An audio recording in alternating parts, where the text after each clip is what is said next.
एक बहुत ही खूबसूरत गांव था जिसका नाम था बिरंग। यहाँ सभी लोग बहुत खुशी खुशी से रहा करते थे। गांव में सभी कुछ अच्छा चल रहा था और इसी बीच अमेरिका से एक फैमिली अपने पुश्तैनी घर में रहने आती है। उस परिवार में पति पत्नी और उनका छोटा सा बेटा थे जो अपने हवेली में रहने आए थे। सभी के आते ही गांव वालों में खुशी की लहर दौड़ पड़ी, क्योंकि यह फैमिली कोई और नहीं बल्कि इसी गांव में रहने वाले एक पुराने जमींदार की थी और गांव वाले उनकी बहुत इज्जत करते थे। सब कुछ ठीक चल रहा था, लेकिन अचानक एक दिन इस परिवार के बच्चे की तबीयत अचानक बिगड़ने लगती है। सभी को लगता है मौसम का परिवर्तन हुआ होगा, लेकिन बात तो कुछ और ही थी। धीरे धीरे लड़के का चेहरा नीला पड़ने लगा। आनन फानन में परिवार ने डॉक्टर को बुलाया और डॉक्टर को भी कुछ समझ नहीं आया तो उसने पास में ही बने एक हॉस्पिटल में उन्हें स्वास्थ्य परीक्षण के लिए आमंत्रित किया ताकि बच्चे की बीमारी का पता लगाया जा सके। परिवार ने डॉक्टर की सलाह अनुसार हॉस्पिटल जाना जरूरी समझा।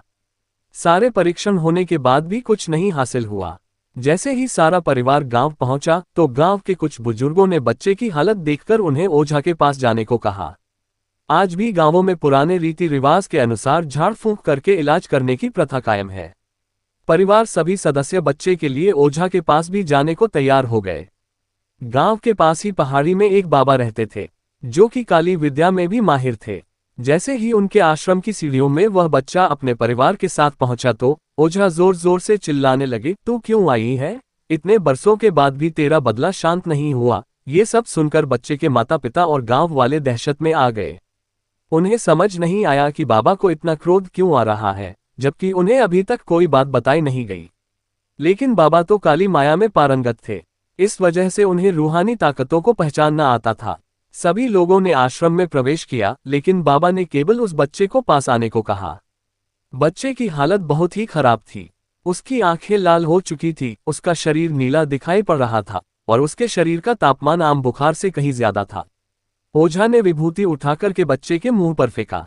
बच्चा जमीन पर लेट गया और जोर जोर से हाथ पैर हिलाने लगा। किसी को कुछ नहीं समझा रहा था कि बाबा की विभूति से क्या चमत्कार हुआ कि बच्चा अपने आप जमीन पर लेटकर ऐसी हरकतें करने लगा।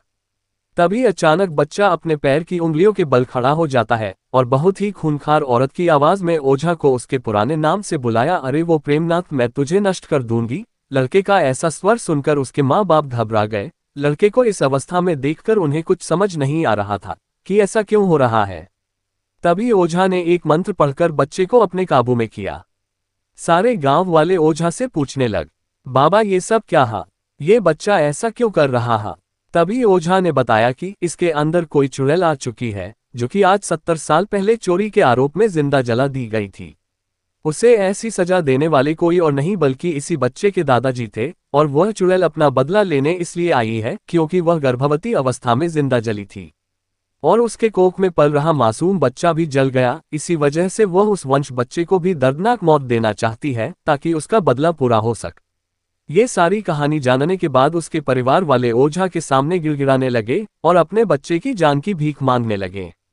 तभी ओझा ने अपनी घोर तपस्वी शक्ति से मंत्रों के उच्चारण के साथ उस चुड़ैल को मासूम बच्चे से बाहर निकाल दिया और कुछ ही क्षणों में बच्चा सामान्य हालत में आने लगा। सभी को लगा कि सब कुछ हमेशा के लिए ठीक हो गया, लेकिन ये तो एक शुरुआत थी।